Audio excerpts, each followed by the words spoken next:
বর্তমান সময়ে যারা একাধিক বিয়ে করছেন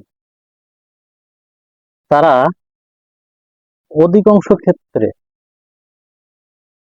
দুই তিনটা বউ এক জায়গায় রেখে যে চলাফেরা করবেন সেই মন মানসিকতা তৈরি করতে পারেন না। অর্থনৈতিকভাবে অনেকে হয়তো সচল আছেন, কিন্তু একটা বউ আর একটা বউর জায়গায় নিয়ে আসতে পারেন না। একটা ছেলে বউ আর একটা ছেলের বউর পাশাপাশি নিয়ে যাইতে পারেন না, এক জায়গায় করতে পারেন না, কোনো অনুষ্ঠানে এক জায়গায় করতে পারেন না। তাহলে আপনারা কেন একাধিক বিয়ে করেন বলেন তো?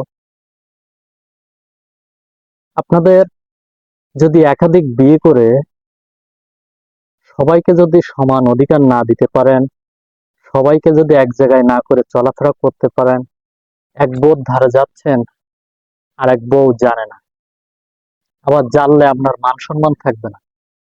আপনি প্রকাশ্যে বলতে পারেন না যে এটা আমার বড় বউ, এটা আমার ছোট বউ। আবার অনেক সময় বলেন এটা আমার বউ, আর একটাকে পরিচয় করিয়ে দিতে পারেন না। দুই তিনটা বিয়ে করেন, দুই তিন জায়গায় রাখেন। তাহলে আবার আপনার কুরবানি থাকেন, হয় ছোট বউর দিকে কুরবানি থাকেন, না হলে বড় বউর দিকে কুরবানি থাকেন। কিন্তু গোশগুলো যে সবাইকে ভাগ করে দেবেন এটাও পারেন না। তাহলে আপনাদের মতো মানুষ বিয়ে করেছে কিসের জন্য? নবীদের, সাহাবীদের অপমান করার জন্য? আপনারা যে বিয়ে করেছেন যদি সমঝোতা বজায় না রাখতে পারেন, তাহলে আপনারা কিসের জন্য বিয়ে করেছেন? আমার অনেক আত্মীয় স্বজন বা অনেক জানাশোনা অনেকেই একাধিক বিয়ে করেছেন, কিন্তু আমার দৃষ্টিতে অধিকাংশ শতকরায় 95% স্বামী স্ত্রীর ভিতরে অনেক মনোমালিন্য দেখি, অর্থনৈতিক সংকট দেখি। তাহলে তারা কেন বিয়ে করেছেন আমার মাথায় ঢোকে না। আমি অনেকের ভিতরে দেখেছি, খুব কাছ থেকে জেনেছি যে তারা একজন স্বামী তার একাধিক বিয়ে করেছে, এক স্ত্রীকে ঠিক মতো ভরণ পোষণ দিচ্ছে, আবার আর এক স্ত্রীকে ঠিক মতো ভরণ পোষণ দিচ্ছে না। মাসের পর মাস 3-4 হাজার 5 হাজার টাকা খরচ দিচ্ছে, আবার অন্য স্ত্রীকে 20-25 হাজার টাকা খরচ দিচ্ছে, 15 হাজার টাকা খরচ দিচ্ছে। তাহলে এই যে সমঝোতা আপনি ঠিক মতো রাখতে পারছেন। আবার আপনার এক স্ত্রীর ছেলেকে আপনি 5 হাজার টাকা দিয়ে লেখাপড়া করাচ্ছেন, আবার আর এক স্ত্রীর ছেলেকে পড়াশোনা করানোর জন্য আপনি 1 হাজার টাকাও ব্যয় করতে পারছেন না, ঠিক মতো খোঁজ খবরও নিতে পারছেন না। আপনার একটা স্ত্রীর যখন সন্তান হবে তখন আপনি 20-30 হাজার টাকা খরচ করতে পারছেন, সেখানে পাশে গিয়ে দেখতেছেন, কিন্তু আর একটা স্ত্রী হাসপাতালে ভর্তি হয়েছে, অসহায় যন্ত্রণায় ছটফট করছে, কিন্তু আপনার পাশে যাওয়ার সুযোগ নাই। তাহলে আপনার সমঝোতাটা থাকলো কোথায় বলুন তো? এতে আপনি যেমন এই বিয়ে নামক জায়গা থেকে একাধিক যারা বিয়ে করে তাদেরকে যেরকম অপমানিত করছেন, আবার নবীর নবী রাসূল এবং সাহাবী তার উত্তরসূরিরা যে বিয়ে করে একাধিক বিয়ে করে যেভাবে চলছিল আপনারা তো সেভাবে পাচ্ছেন না।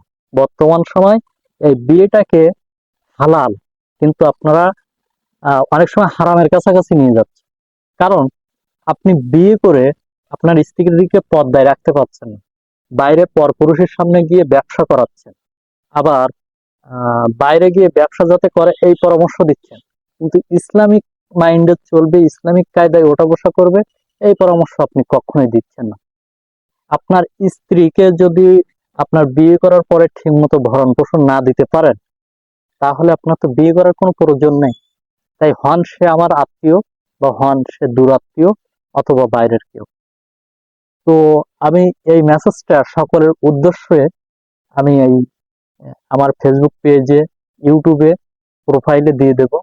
কারণ আমার অনেক আত্মীয় স্বজন আছে যাদেরকে আমি স্পষ্ট করে কিছু বলতে পারছি না, কিন্তু এই স্পষ্টভাবে এই ভিডিও থেকে জানাতে চাই, আপনারা যদি সমানভাবে প্রত্যেকটি স্ত্রীকে সমানভাবে না দেখতে পারেন, তাহলে আপনি যেমন এই দুনিয়াতে অপমানিত হবেন, সমাজে অপমানিত হবেন, আপনি আখেরাতেও অপমানিত হবেন।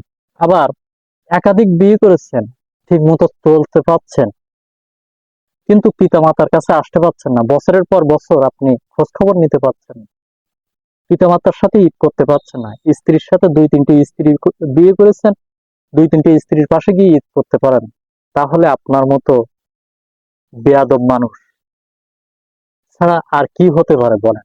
ভদ্র ভাষায় আপনাকে বেয়াদব বললাম, মন চায় অনেক গালাগালি দিতে, কিন্তু পারি না, কারণ আপনাদের মতো বেয়াদবের জন্য নিজেদের মান সম্মান বোধ গুলো থাকে না।